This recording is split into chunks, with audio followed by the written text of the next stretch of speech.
To start.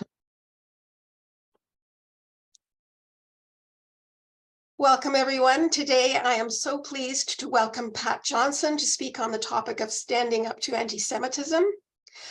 Pat is a writer, organizer, and social entrepreneur who tells stories to advance causes, organizations, and businesses. He is the Vancouver founder of Upstanders Canada, which was created to mobilize non-Jewish Canadians to stand up against anti-Semitism and anti-Zionism. He has written for the Jewish Independent newspaper for 25 years and is on their editorial board. Pat was religion and spirituality columnist for the Vancouver Courier and has been published in scores of media outlets, including the Globe and Mail and the National Post. He's worked with Hillel, Canadian Jewish Congress, Vancouver Holocaust Education Center, and many other Jewish and Zionist organizations. Pat has dedicated years of service and right relationship as a friend and ally to us as Jewish people. I was thinking this morning that if I were to look up the word mensch in the Yiddish dictionary, that probably Pat Johnson's name would show up as an example. He's very honorable and has tremendous integrity. So welcome, Pat. Thank you, Marilyn and Sam and Samantha for inviting me. I really appreciate it and welcome everybody. I'm going to leap right in. I'm going to share my screen and I think everybody can see that appropriately. Okay, so last month, Professor Weinfeld talked about positionality of disclosing perspectives and so forth. So I just want to give you a quick overview of where I come from. Marilyn, I think, has done a good job of that, actually, covering most of these things. And so Upstanders Canada, I founded to mobilize primarily non-Jewish Canadians to stand against anti-Semitism and anti-Zionism. To be clear, we are not saying that these are the same thing. We are, though, saying that both are bad. And to be clear again, anti-Zionism is not criticism of Israel. Anti-Zionism is opposition to the existence of a Jewish state, and we need to be clear on this language. Maybe we can get into that more during the Q&A, but I don't want to get sidetracked by the discussion about whether or how anti-Zionism is anti-Semitism, which I believe is often used as a weapon to derail discussion of anti-Semitism, but we do have to address it to move past it. Ideas about Jewish people play a role in ideas about the Jewish state. Of course they do, and it's ridiculous to say otherwise, but it is complicated. We could spend an hour on that intersection alone, so we will touch on it again, but I don't want to get sidetracked. Upstanders is especially active in outreach to sectors where support for the Jewish community has been less sympathetic than we would hope, and where attitudes toward Israel have been the most unbalanced. Now, two things to make clear. You are members of a Jewish congregation, so you are not Upstanders' target market. But the organizers of this series thought you would be interested in what we're doing, and I hope that you are. Second, and most importantly, you do not need non-Jewish people coming in here and explaining anti-Semitism to you. That, in fact, has been part of the problem around this subject in recent years. People arrogating the definition of anti-Semitism and telling Jewish people effectively whether or not their experiences with anti-Semitism are valid. However, you invited me, so I'll tell you what I know from my immersion in these issues. With these two caveats in mind, I hope you will find the discussion informative, not too dispiriting, and ultimately empowering. Just before we launch in, a caution, to discuss this subject, we need to confront some ugly ideas. Alexander Solzhenitsyn wrote that to taste the sea, all one needs is one gulp. I'm going to avoid overloading you with examples of anti-Semitism because I don't think anyone here needs a ton of evidence, but I do ask you to be prepared. It's not an entirely pleasant Sunday morning chat.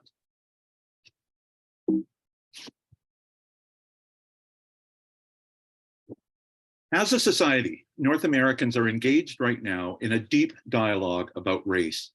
It is an imperfect dialogue, no question, but a good number of people are trying with goodwill. In the context of this dialogue, it is accepted that the responsibility and the right to define experiences with discrimination falls to members of the affected community. The only exception to this rule is the Jewish community.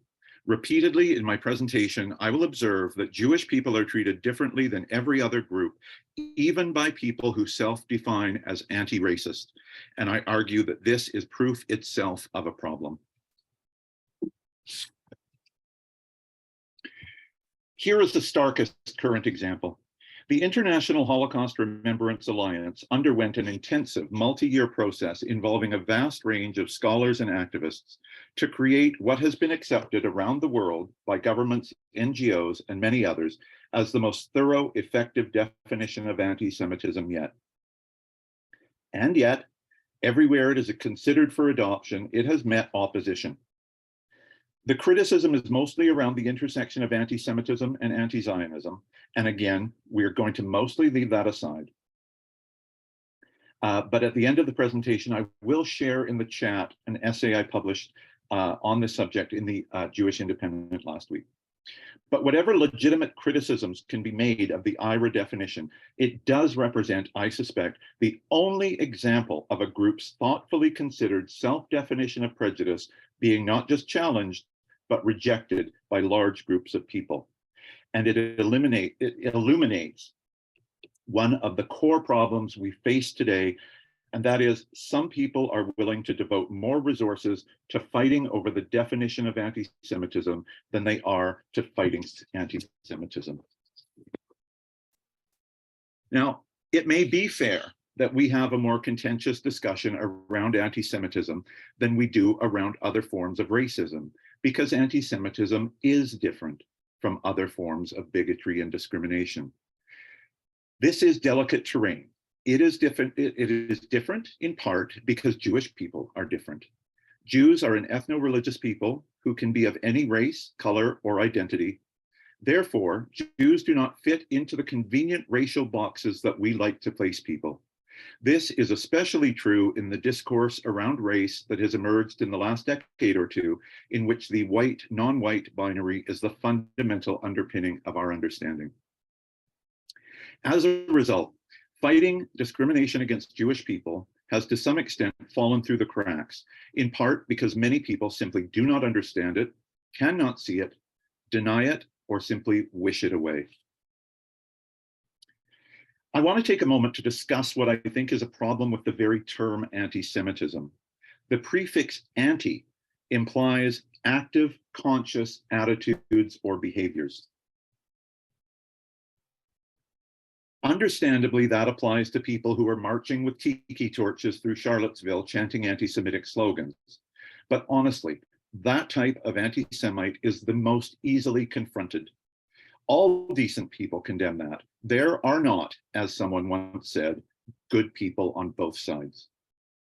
But the biggest anti-Semitic challenge today is far more nuanced and less conscious.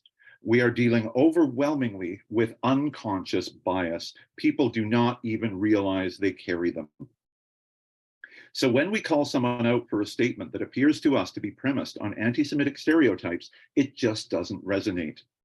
They do not harbor conscious prejudices. They might say, I do not hate Jews, and so how can you call me an anti-Semite? So that is a fundamental challenge, both in the language we use, but also strategically in confronting this problem. I want to contextualize this discussion a bit because it is a vast subject. There are literally entire sections of world-leading libraries devoted to this topic, and still it remains largely a mystery.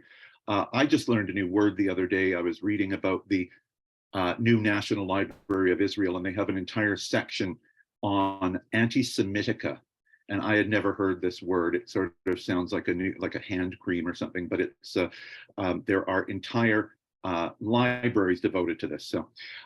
So here are 3 books that have had an impact on my thinking. Anti-Judaism by David Nirenberg is an extraordinarily disheartening but brilliant book. Nirenberg argues that attitudes toward Jews and Judaism are not at the extremes of Western civilization, but at its very heart. Anti-Semitism, or anti-Judaism, as Nuremberg differentiates it, in other words, is not a bug of Western civilization, but a feature. That in order to construct a cohesive Western civilization, it was necessary to position Christian Europe against what had come before. And theologically, that was Judaism. Therefore, Western civilization is founded on fundamentally anti-Jewish premises. This is obviously a gross generalization of his complex scholarly work, but it suggests that negative ideas about Jews are in the DNA of our entire civilization. If Nuremberg's ideas are on a spectrum, Dr. Theodore Isaac Rubin might be at the opposite end. He takes a micro rather than a macro approach to the problem. He argues that anti-Semitism is, in effect, a mental illness, that it is a social contagion that certain people are particularly susceptible to. And then, as I said, there are bookshelves filled with other theories.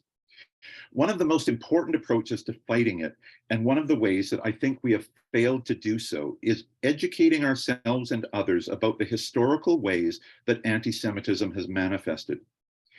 Anti-Semitism takes a million different forms. It is not as simple as "we hate Jews." That is not the predominant problem. And if we think it is, we will never overcome it.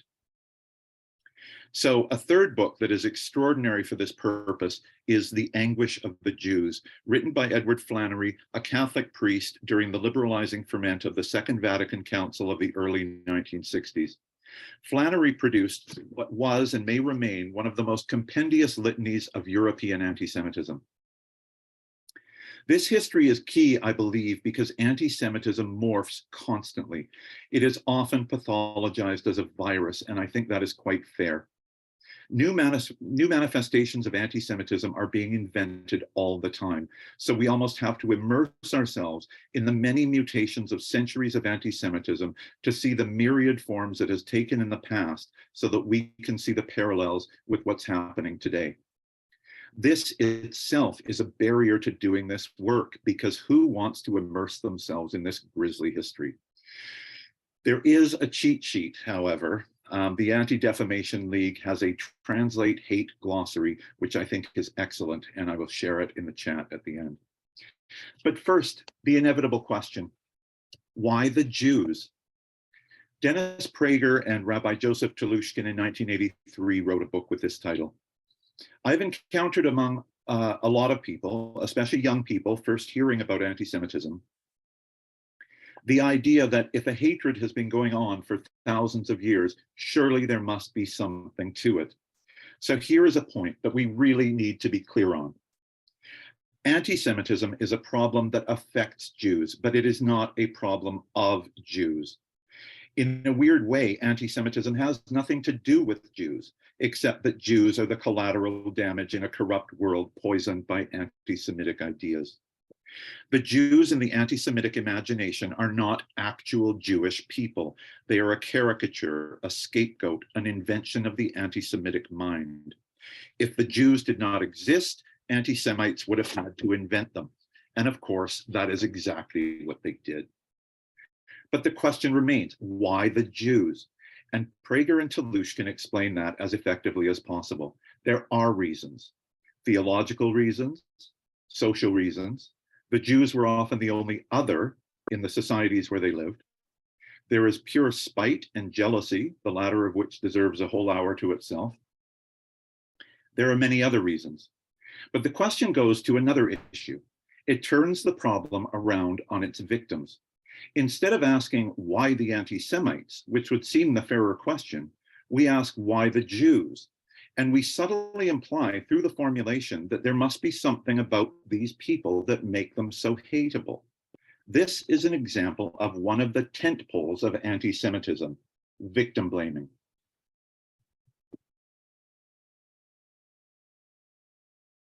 As a journalist, I was once obligated to call a renovation company to ask why one of their employees on a work site was wearing a t-shirt with a swastika on it, which understandably upset a Jewish resident in the building. When I reached the company, the person on the phone demanded, "So do we all have to do whatever the Jews want now?" The motif of Jewish power which is just a single example of a complex of stereotypes, tropes, and biases undergirding anti-Semitism in the Western world, allows the perpetrator to play victim and the victim to be cast as perpetrator. Blaming the victim has a history in anti-Semitism unlike in any other form of discrimination. It exists in other bigotries, but the idea that Jews bring it on themselves is a fundamental bedrock of anti-Semitism.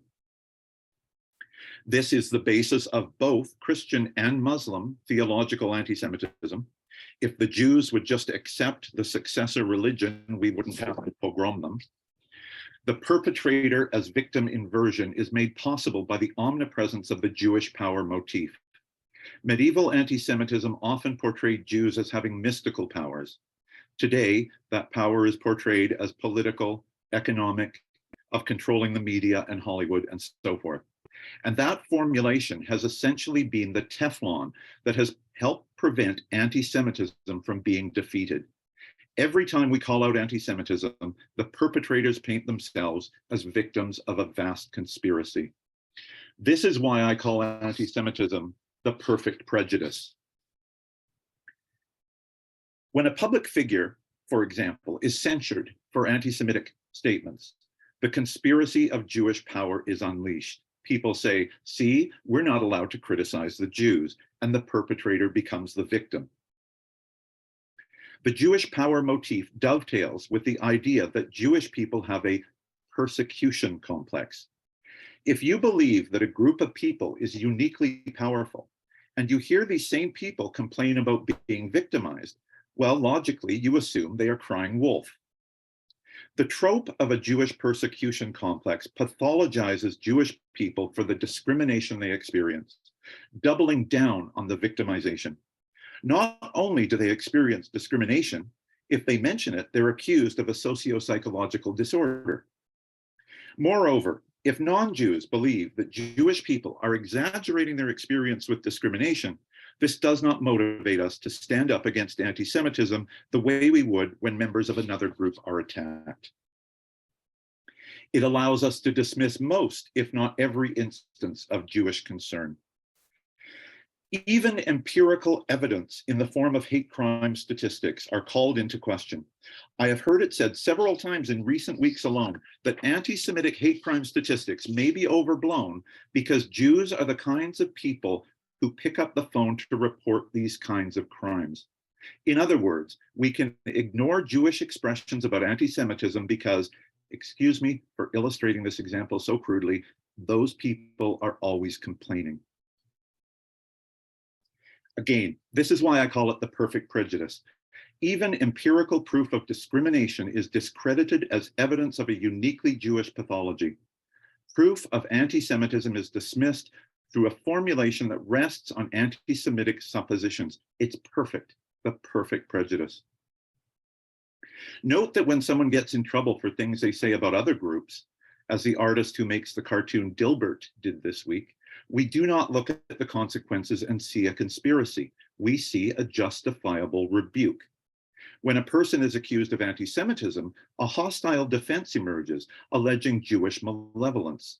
Now, there may be cases where some pushback may be justified, innocent until proven guilty and all that, but the invocation of a Jewish power conspiracy is never justified, and yet it is a shockingly common phenomenon.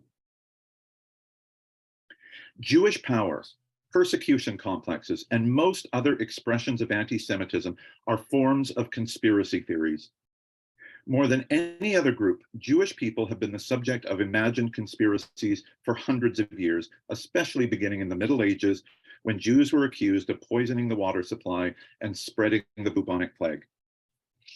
A pivotal moment in the intersection of anti-Semitism and conspiracism came in the early 20th century with the fabrication of the Protocols of the Learned Elders of Zion, which is still shopped around in many places as fact. Notably, it is explicitly referenced in the 1988 Hamas Charter as if it were a real thing. And it has gone through many reprints across the Muslim world in far-right fringes and elsewhere. The document purports to be the minutes of a secret meeting held in a graveyard at midnight by Jews intent on taking over the world. When it was invented in Russia around 1901, it was not so much a new work, but a greatest hits album of centuries of anti-Semitic and other conspiracies. In North America, Henry Ford distributed the protocols via his newspaper, the Dearborn Independent, and through Ford dealerships across the country. More recently, about 20 years ago, a 44-episode miniseries purporting to tell the history of the modern Middle East was produced by Egyptian television and played across the Arab world during Ramadan. In fact, it was essentially a weeks-long dramatization based on the protocols. And so hundreds of millions of people would break the Ramadan fast and then settle in night after night for 44 days to watch a series of anti-Semitic conspiracy theories. If anti-Semitism is almost always a conspiracy theory, the opposite is also true. Conspiracy theories are almost always anti-Semitic. Let a conspiracy theory ferment long enough, and it doesn't usually take very long, and it will eventually get around to blaming Jews. There's no reason why someone can't have crazy ideas about any subject and construct a ludicrous theory about hidden figures and secretive puppet masters influencing events and leave it at that. But they almost never do. It is a symptom of a phenomenon in Western civilization and in different ways across the Muslim world that anything involving imaginary machinations, plots, and schemes will quickly devolve into ideas about Jews. The so-called Unite the Right white supremacist rally in Charlottesville, Virginia in 2015 was when most people first encountered the Great Replacement conspiracy theory. These neo-Nazis and white supremacists were marching with their tiki torches, chanting, "Jews will not replace us." I was as baffled as I think most rational people were. How is a group of people that makes up about 2% of the US population going to replace the white race? The Great Replacement theory is the idea that there is a Jewish conspiracy to open American borders to non-white immigrants in order to undermine the white race and create a majority non-white society. But why the Jews? There's that question again in a slightly different context. Why can't you be opposed to non-white immigration and leave it at that? Why drag the Jews into this? The answer, if there is one, is simply that, as I said, almost every conspiracy theory eventually turns to Jews. So if you oppose non-white immigration, you develop this bizarre web of conspiracies to blame the Jews. And if you come at it from the other direction, if you're an anti-Semite, you look for things to blame on the Jews, and you stumble upon this. The two groups then meet in the middle, and the Venn diagram merges.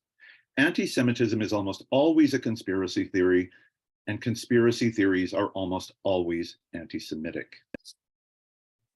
Switching gears, there is something else afoot. Just 2 weeks ago, there were two shootings near a synagogue in Los Angeles.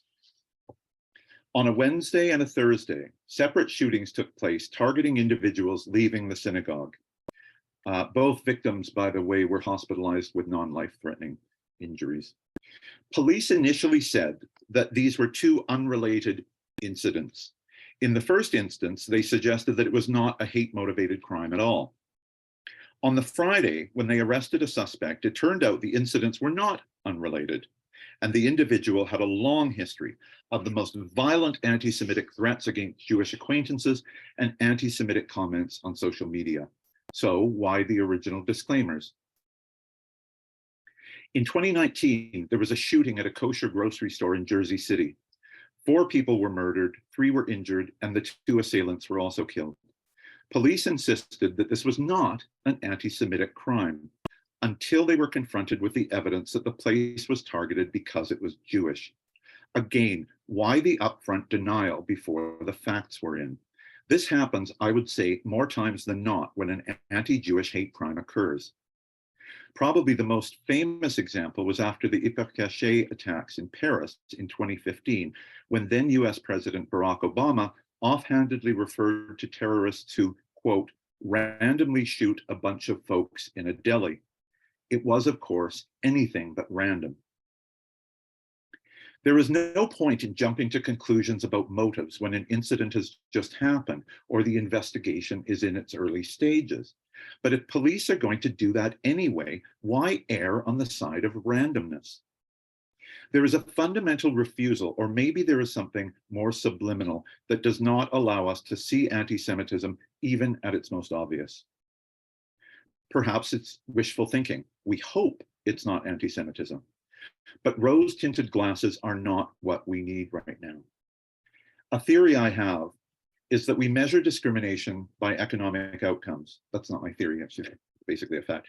My theory is that since Jews as a group are not economically disadvantaged, we can't measure anti-Semitism that way, and therefore anti-Semitism must simply not exist. Now we have to address a fact here that much of the problem we see today comes from the left. And I want to make clear, I'm on the left. I do not have a right-wing axe to grind. These are my people. And so I've seen it up close. We measure discrimination in large part by economic outcomes. Women and people of color experience discrimination that can be measured by fewer opportunities, unequal incomes, lower household wealth. That is not, in North America, how anti-Semitism manifests. So if we can't measure anti-Semitism that way, does this mean it simply doesn't exist? This economic gauge is a Marxian measuring stick, and yet it is the accepted stick we use whether we are on the left or on the right politically, which is fair enough. But remember, Marx did not view Jews as a national people or even as a religion, so much as he viewed them as a political and economic class. And we fool ourselves if we believe that critique does not influence today's left. As a result, if we view Jews not as a disadvantaged minority, but as an economically advantaged class, anti-Semitism is not racism. Taken a step further, if we view Jews as rich, the act of bringing the Jews down a notch can be interpreted not as a hate crime, but as advancing economic equality. It is a crude idea, obviously, and it is premised on an essentialization, that is, believing that all Jews are XYZ, in this case, rich. And that is obviously, undeniably, an anti-Semitic stereotype and essentialization. It is a racist economic critique. But I am absolutely certain that this is a core underpinning of anti-Semitism and unconscious bias about Jews that we see on the left. Right-wing anti-Semitism is fundamentally racial. It tends to be more overt. It is indeed of the "we hate Jews" variety. It also involves conspiracies, of course, but they are more blatant. As such, it can be more easily identified and confronted. Left-wing anti-Semitism, in my experience, is far more likely to be manifested through unconscious bias. Even Jeremy Corbyn, the former British Labour Party leader, who I would argue is a barefaced, dyed-in-the-wool anti-Semite, always maintained enough plausible deniability that maybe even he himself believed he was free from anti-Semitic ideas. Anti-Semites on the right don't usually bother deluding themselves or others about where they stand, and hell, there's something to be said for honesty. But the most upsetting part of left-wing anti-Semitism, a category in which I would include slightly lesser crimes of diminishing and contesting anti-Semitism or deflecting the discussion with pilpul over definitions, is that these are the people with whom generations of Jewish activists, trade unionists, equality campaigners, feminists, and social democrats built these movements together with non-Jewish allies. And suddenly the attitude is solidarity, whatever. These are supposed to be the decent people. We're not shocked by right-wing anti-Semites.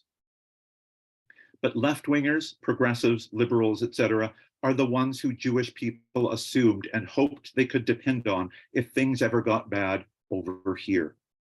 And if most leftists are not engaging in anti-Semitism, they are not engaged in fighting it either. It has been said that betrayal hurts most because it doesn't come from your enemies.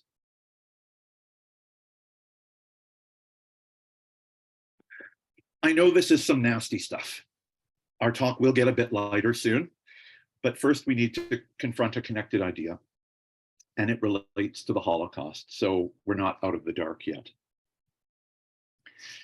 In her 2021 book, People Love Dead Jews, Dara Horn worries that Holocaust education may be having the opposite of its intended effect.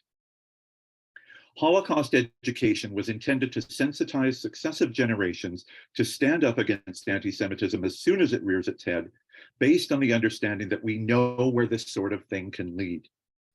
Horn argues that people are taking a sort of opposite lesson. Instead of viewing anti-Semitic incidents as early warning signs that need to be confronted, we look at these crimes and shrug our shoulders and say essentially, well, it's not like it's the Holocaust or something. The Holocaust becomes the measuring stick by which we gauge whether to be concerned about anti-Semitism. We already know, statistically, according to opinion polls, that huge proportions of people in Europe and North America, especially young people, know little to nothing about the Holocaust. But I think it's fair to say that if people know anything about anti-Semitism, the Holocaust is it. In short, anti-Semitism equals Holocaust. And if the Holocaust is the only thing people know about anti-Semitism, you can imagine the response when somebody delicately suggests that a person may be exhibiting attitudes that could be defined as anti-Semitic. More importantly, our work in opposing racism, misogyny, homophobia, or other forms of hatred and bigotry is not based on the fear that to fail to do so could end in genocide. We fight these battles because every instance of bigotry and hatred is wrong. Only in the case of anti-Semitism do we decide, or unconsciously intuit, that this incident does not come close to a Holocaust, so there is nothing to get alarmed about.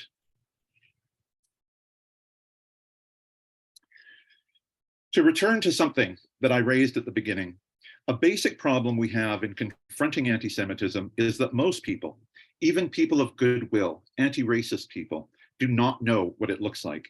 I argue that this, in fact, is the primary problem we face in confronting anti-Semitism.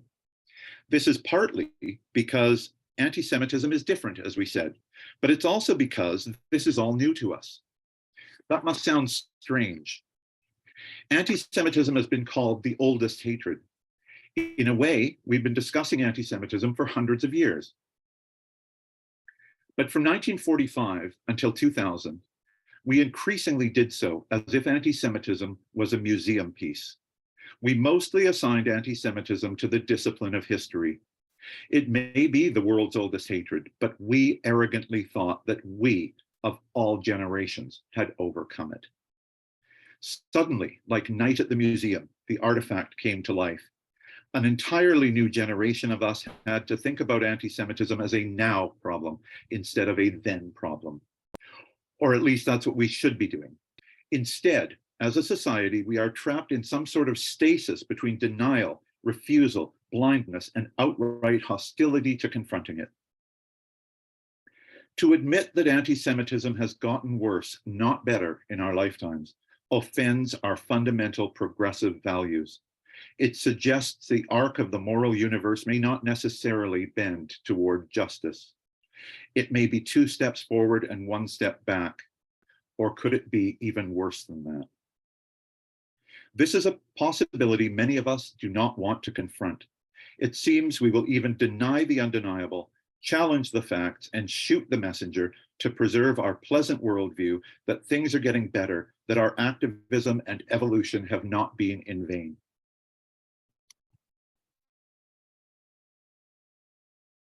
But think about the things we've learned about race in the past 20 years. About driving while Black, about how African-American parents have to have the talk with their kids about interacting with police. Think about the astonishing amount we didn't know just 20 years ago about Indigenous Canadians, about residential schools, about cultural genocide. Think about the strides made in the past 20 years in gay rights, transgender visibility, confronting misogyny, Me Too. All of these are a result of conversations we have had as a society. We have not had that conversation about anti-Semitism. At a high level, at an elite level, we have begun this process. Political leaders in the West generally make the right noises, and that's important. But it has not sparked a large grassroots movement or a societal reckoning. And going back to the IRA definition, and just for the sake of this argument, let's pretend it is the perfect definition and everyone agrees. It is adopted by city councils, provincial legislatures, national parliaments, some universities. But I don't think it has seeped down into the broader community. It has, I think, remained largely at an elite level. And it needs to be said that throughout history, when Jews found favor with the Duke, this resulted in additional resentments from the peasants. We have been discussing race, women's equality, gay rights, however inadequately, for a few generations at a minimum. We have become sensitized to the different forms these discriminations take. Even the nuanced forms of discrimination and bias against these groups are fairly well understood by now. But we let our guard down on anti-Semitism. In North America and Western Europe, we thought we had it beat. Then, when it exploded early in this millennium, we spent the first few years in disbelief, certain that it was a manifestation of events half a world away, and we have spent the succeeding years arguing over its definition, whether it is as serious as Jewish people say, arguing over the line between anti-Zionism and anti-Semitism. In other words, doing everything but actively fighting it. So now what? We spent all this time identifying the problem. What can we do to fix it? I'm a non-Jewish person speaking mostly to Jewish people. As I said, this should not be your problem. Anti-Semitism is a problem that affects Jews, but it is not a problem of Jews. Nonetheless, here we are. You invited me. So first, some hands-on stuff, then some big picture reflections about how I think we are approaching this problem incorrectly and how we can try to fix it. Some of these suggestions are so obvious that they might sound condescending, but I think they bear repeating in part because we may forget how easy some steps can be, like writing a letter to the editor or connecting with elected officials. And even the easiest steps can make us feel more empowered and less despondent.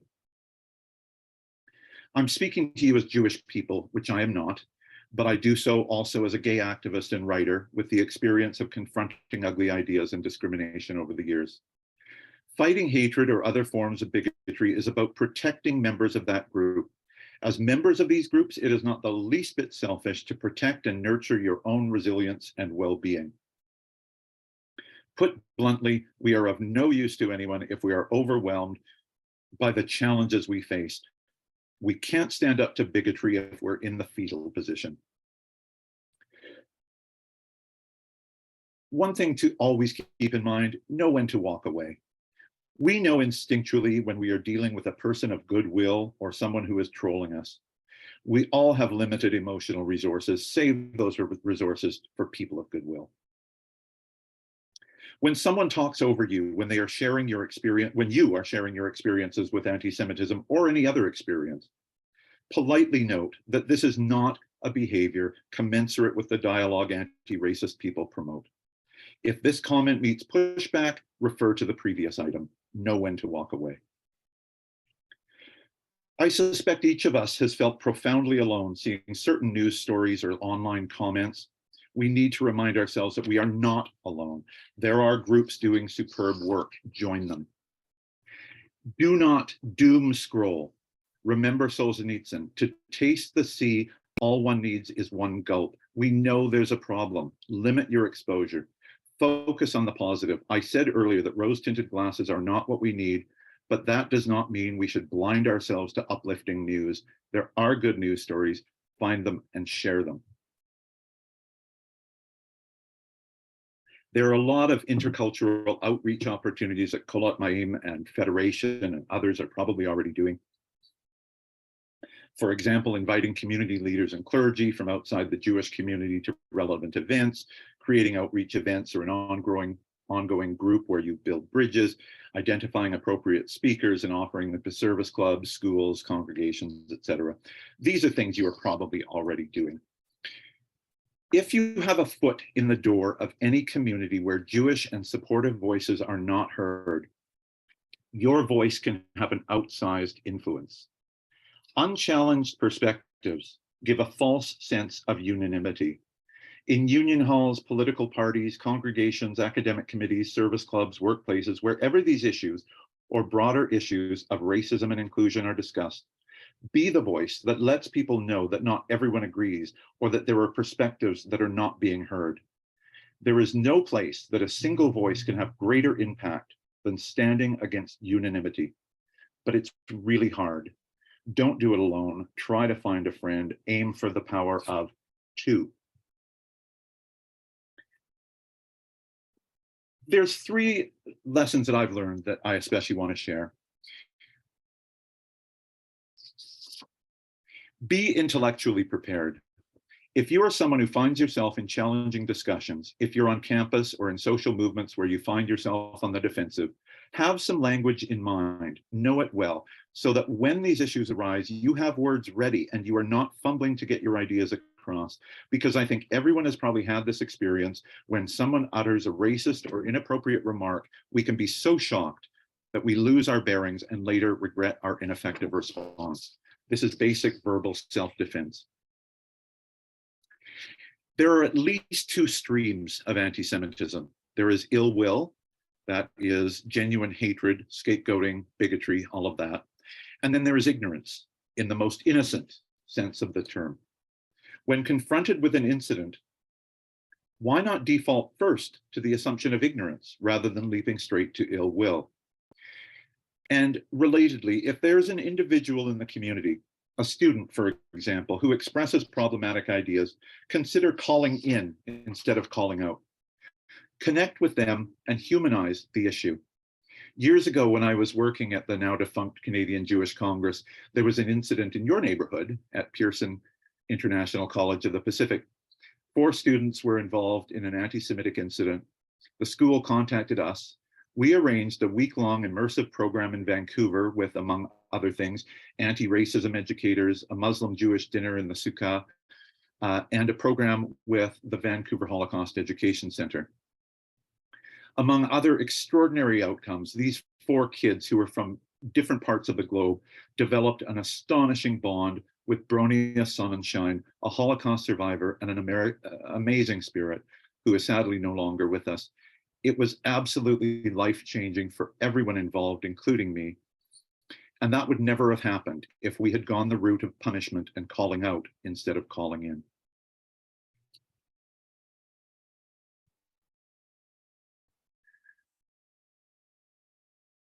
Now, on to the larger issue. We need to fundamentally shift the nature of this discussion because it is not working. Or I would say maybe it is working for those who are anti-Semitic or for those in whose interest it is, for whatever reason, to prevent us from addressing and overcoming this problem. For at least 20 years, many Jewish people have been concerned and openly expressing that concern about a phenomenon that is now undeniable to anyone who reviews the facts. And it is probably safe to say that things have only gotten worse. We can't just keep saying this is anti-Semitic because the people we are trying to engage with just keep responding, no, it's not. That may be unfair, but we do not always get the level playing field we would wish. I know you didn't expect easy answers today, but I'm afraid we're at the bottom of a steep hill, only beginning the initial societal discussion we need to have. Something's wrong. How do we fix it? I don't have the answers. If anyone did, we wouldn't be still here talking about this 2,000 years later, but I have some ideas. The very people of goodwill who we would expect to be most responsive have overwhelmingly responded with indifference or hostility. But we, Jewish people and allies, must be doing something wrong too. Saying this may sound like the victim blaming we spoke about earlier, but I'm talking about a communication problem. There is a disconnect between Jews and allies on one side, and on the other side, the vast majority of people in the middle who should be more sympathetic and concerned than they seem to be.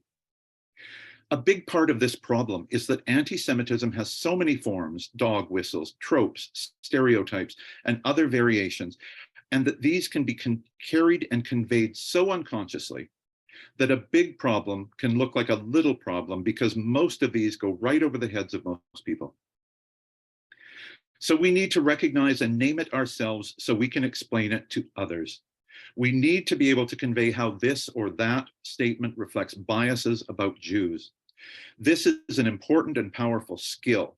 We might know in our guts that something is anti-Semitic, but the nature of unconscious bias is that the people using them don't know it. We need to understand these enough that we can explain to others how these biases work. We need to understand the ways that Jewishness is different from other definitions of identity and how it is similar, and how anti-Semitism is both different from and parallel to other forms of discrimination. We need to confront the narrowness of the term anti-Semitism. I really don't know how we do that, but we manage to accommodate complex ideas when dealing with other topics, notably changing acronyms and definitions like LGBTQIA+. We should maybe be able to open a discussion around a more inclusive terminology like anti-Jewish discrimination, stereotypes, and unconscious biases, or some such, that not only better reflects the problem, but also makes people think, maybe I'm not so sure what that is. At least it might make people consider for a moment before barking out, no, it's not. Most importantly, we need to attack the Teflon that protects anti-Semitism, the myths of Jewish power, of an assumed persecution complex, of victim blaming. These are the scaffolds, the tent poles on which anti-Semitism is built. Explain these first, then maybe we can get into deeper discussions and confront the countless other forms this problem takes. We need people to understand that Jews do not cause anti-Semitism. Anti-Semites cause anti-Semitism, and keep banging that message home. We do not blame the victim in other instances of racism, sexism, and homophobia. Stop doing it to Jews. We need to tell people, you do not have the right to define for Jewish people their experiences. You don't do that with any other people. Don't do it with Jews. We need to contextualize anti-Semitism in the discourse of the larger anti-racism movement and demand that this form of bias be considered in that framework. We need to be vigilant not only to anti-Semitism and of course to all forms of racism and bias, but we also need to take this a step further. We need to be vigilant around all forms of conspiracy theories about vaccines, about flying saucers, about why the McRib keeps appearing and then disappearing, because you can be sure that no matter what the conspiracy theory is ostensibly about, it will eventually become about Jews. We need to acknowledge that confronting anti-Semitism means simultaneously confronting the reality that all our social progress does not guarantee a trajectory of perpetual improvement. Sometimes we need to return and fight battles we thought our grandparents had won. This offends our sense of justice, our vision of a civilization that is ever enlightening. But that offense against our sense of justice should be the moral force that drives us to stand up, not to hide in a make-believe world where the world is as we'd like it to be, but to work in the real world to make it the place it should be. It sounds like a lot of work, and I'm afraid that it will be, because we really have not even begun this conversation as a society. Jewish history is long, and so is the history of anti-Semitism. And yet our fight against what some people call the new anti-Semitism is among the newest battles in the fight for equality and human dignity. We are only starting. But I thank you for inviting me to be part of this conversation, and I hope we can clarify or discuss more in the Q&A. Thank you so much, Pat. That was deep and troubling and inspiring all at once. So I appreciate that. Before we move into the Q&A, Sam, could you stop the recording?